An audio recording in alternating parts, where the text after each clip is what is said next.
Paano mo kanina sa balay ko eh? Oh, balik ko. Bangin ako eh. Dami mga tulisan dito. Balik ko ba kay ni uli ako diri kay mukaon. Marami mga pirata dito, mga Yan, tol, virus. umuwi po ako tol dito sa bahay ng biyanan ko dahil doon ako galing sa bahay ko, nagmasid. Nabangan ko yung Mga pirata. dalawang babalik doon dahil nung pag-alis nila ay nag-iwan sila ng Bagas. salita na babalik daw yung dalawa. Kaya yun yung inabangan ko. Pero nabutan lang ako ng hapon tol. Walang walang nakaabot doon na walang na dumating. Kaya bumalik lang ako para kakain dito sa biyanan ko. Pabalik ako doon mamaya na naman, magmasid ako. Mag-aabang ako doon sa bahay ko. Kaya hindi ako dadaan sa harap. Doon pa rin ako dadaan kanina sa dinaanan ko. Kaya nandito ako ngayon. Yan, galing sa kuwan yung asawa ko. Nagpa-hiplak sa kuwan, niplak yung paatol. Dahil dito yung hiplak na lagay. Hindi bagtok na yung kuwan ba. Kaya nilipat sa paa. Sobrang busy ko kanina tol sa bahay ko. Dahil po sa nangyari kaninang umaga nung binisita ko yung bahay ko doon. Na daming naabutan ko talaga yung mga bandido. Nag-aabang sa akin. Alas 2 pa daw sila ng gabi. Nag-aabang sa akin. Marami sila. Narinig ko talaga yung kuwan tol. Yung sabar na. Pinag-usapan. Yan tol, ito yung kuwan, yung ama ng kuwan ko. Ama ng asawa ko. Na kuwan siya na paralyze yung isang kamay. Kalati na ba na ba? Na kuwan? Kalati katawan. Kalating katawan. Yan, exercise siya tol. Pero maulian pa daw nito, hilot-hiluton na daw. Hilot-hilutin lang ba? Darag ni kuan hilot massage. Ya.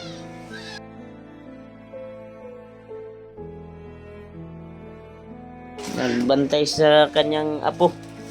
Ano? Jack. Si Jack daw ni, si Jack. Sabi ng ama, biyanan ko, ama ko. Yan. Jack, sombrio, moto. Jack.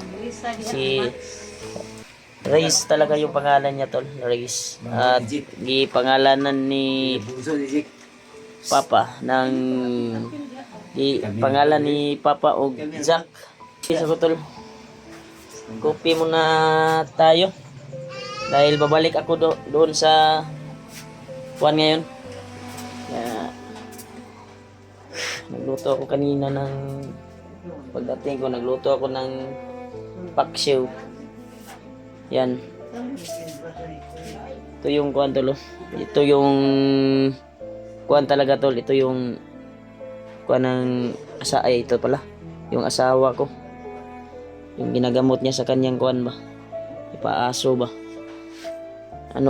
Si bayabas, daon sa bayabas para madali lang gumaling yung sugat sa kanyang basta tinggawasan sa bata. Yan. Malaki yung problema natin tol sa bahay. Kaya nakontak ko sila Dave at si Julio. Ay nagkita sila doon sa area na may halong mahika. At aktual kong narinig kanina ay si Dudong. Yung bihag nila ay dinala na nila sa area ni Commander Ray daw. Yun yung narinig ko kanina nung nabutan ko sa bahay. Dadalhin na daw nila ikuha na daw nila ba. Idalo nila sa bukid na daw. Ibiyahe na daw nila, ibiyahe. Kaya nagkuha lang ako ng mga impormasyon kanina tol dahil sobrang dami talaga nila sa bahay kanina. Grabe. Buti na lang hindi ako dumaan sa harap ng bahay. Tama nga yung desisyon ko na kasi masama kasi yung kutob ko tol na yung pagkuhan ko kasi hindi nga ako nakapagmasid kagabi. Kanina lang ako nakapagmasid kaninang umaga. Yan, kaya doon ako dumaan sa likod ng bahay ko dahil may daanan din doon na papunta sa bahay ko. Buti na lang yun yung naisipan ko na doon dadaan. Kaya hindi tayo walang barilan na nagaganap. Kaya actual ko talaga narinig na alas 2 pa sila ng umaga. Alas 2 pa ng kuwan, hapit na mo buntag tol ba. Sila nagmasid doon. Inantay ako yung talaga yung punteriya nila na tirahin o di kaya ibihagi nila dahil marami din sila tol. After ko nga narinig na nauna na daw yung iba. Kaya yung plano nila kanina, narinig ko talaga na ibiyahin na nila si Dudong sa bundok doon sa area ni Ray. Kaya ito yung update ko ngayon tol. Nakauwi ako dito sa bahay dahil kakain lang ako. Kain ako ng kanin. Dahil dito ako maghapunan. Kaya pagkatapos kong kakain, relax muna konti dito sa bahay ng kuwan at babalik ako doon. Hindi ako dadaan sa kuwan tol para kung may tao man doon na nag-aligid sa bahay na maabutan ko ay mahuli ko at matudas ko dahil wala nang choice, itirahin ko talaga kung maabutan ko talaga doon. Kaya ang last kong narinig kaninang umaga nung pag-alis nila ay yung dalawa daw na bandido ay yun daw yung pupunteriya sa akin. Kaya yun yung kuhan ko tol, yun yung inabangan ko kanina din na babalik pero walang bumalik tol. Pero ngayong gabi ay doon ako magmasid, doon pa rin ako dadaan sa pinagdaanan ko kanina doon sa likuran ng bahay ko. Kaya kasi may daanan naman doon ng motor at maiwan ko yung motor ko doon safety para secure yung kuan ko pagpasok ko sa bahay at matrap ko sila kung may makapagmasid talaga ako ba. Kung sa kuan tayo dadaan sa harap, delikado dahil yung motor pa lang natin pag kuan doon sa harap ng bahay makuan din nila na tao na dumating. Kaya abangan nyo lang yung kuan ko tol pag-explore ko doon mamaya sa bahay. Kasi babalik lang ako doon. Kakain lang ako dito saglit. Pagkaawa talaga yung kuan ko tol, yung anak ko dahil kuan pa daw to. Yung hiplak tol ba? Yung hiplak kasi nakakain ng kuan ba? Ng dumi. Sa kuan pag anak paglabas niya. Kaya hiniplak yung kuan niya tol, yung kamay niya at nilipat naman kanina, sabi ng asawa ko, nilipat sa paan. Grabing iyak, grabe talagang iyak, napakasakit yan, no? Nakatulog kasi sobrang busog kasi malaki yung didi niya. Busog, tulog pa rin yan, no? Buyag yung kuan ko tol, mataba puro buyag yan. Sakit tol, umiyak daw tol, sabi ng asawa ko. 6 days pa umani tol, 6 days. Last na niya bukas last niya ugma tol dahil mag 6 days na. Paglabas namin ay na-indikan siya dito na matauran siya.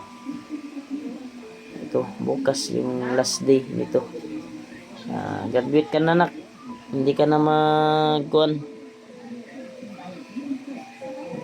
Sarap ng tulog talaga, tol. Yan. Big boy na. Yan. Ilipat mo na. Ilipat mo na. Sana ay Hangin. makababa sila Hulyo ng ligtas dahil kinuntak ko po sila at actual kong natawagan sila Hulyo. Kaya sabi ni Hulyo na nakita na daw sila ni Dave dahil na karating din si Dave doon sa mahabang paglalakbay. At doon siya napadpad sa area. Sa palagay ko, yung area na yun ay yung nagkahiwalay kami dati ni yung bayaw ko si J-Ward at Julio nung nagkahiwalay-hiwalay kami. Doon kami nagka-watak-watak kasi yung area na yun ay may kuwan talaga, may mahika ni Commander Bagnot. Grabe. Buti lang nakita sila Julio. At sana pagdasal po natin tol na makababa silang ligtas dahil nangingi po ako ng tulong sa kanila. Nangingi ako ng rescue sa bahay ko para matulungan nila ako dahil sila Kuya Buds ay busy daw kay Patrick kasi na gamot na kuwan daw na may mga sugat, daming sugat yung paghabol niya sa mga bandido. Share nito yung video na ito tol sa mga kasamaan ko, lalo na kay Kuya Buds, sa ibang mga hunter, baka willing silang tumulong sa akin dito sa bahay dahil napakadelikado talaga yung bahay ko. Hindi natin alam kung uuwi na ba yun sila sa bundok dahil yun yung last kong nakuan kanina nung pag-alis nila na ihatid na nila si Dudong, dadalhin na nila kay Commander Bagnot ay Commander eh. Kaya pagdasal po natin tol na sila Julio ay uwing ligtas at walang anumang mangyari sa kanila para makarescue sila sa akin sa bahay.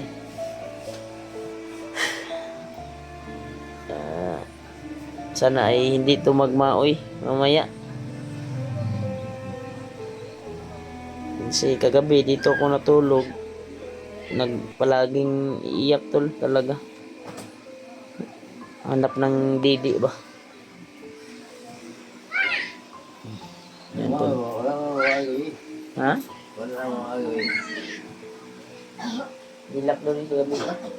Nakatulog, guro ka pa. Abantayan mo na, kaya bigas. Ibilag ka dyan. Bigas. Pagpagan nyo ni hindaanan pa. Paano ka bigas? Tanawa din ang buko din yung magtanawa. Buko-buko. Kaya di ang bigas pa. Yan tol. Ito yung update ko ngayon tol. Abangan nyo lang yung pagmasid ko yung mamaya. Sana ay may maabutan akong bandido at may mahuli ako. Para ituro yung... Pero kung magmamatigas, paghuli ko kung magmamatigas at gustong tudasin ako, may kalalagyan siya talaga sa akin tol. Alam nyo na, hindi tayo magpapaapi at hindi tayo magpatalo dahil dalisay tayo eh. Karto dalisay ito eh. Kaya tol, abangan nyo lang yung pag-explore ko mamaya doon dahil doon ako magmasid ngayon bahay ko.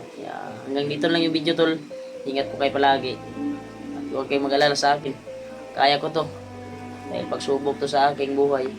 Maraming salamat talaga sa walang sawang suporta.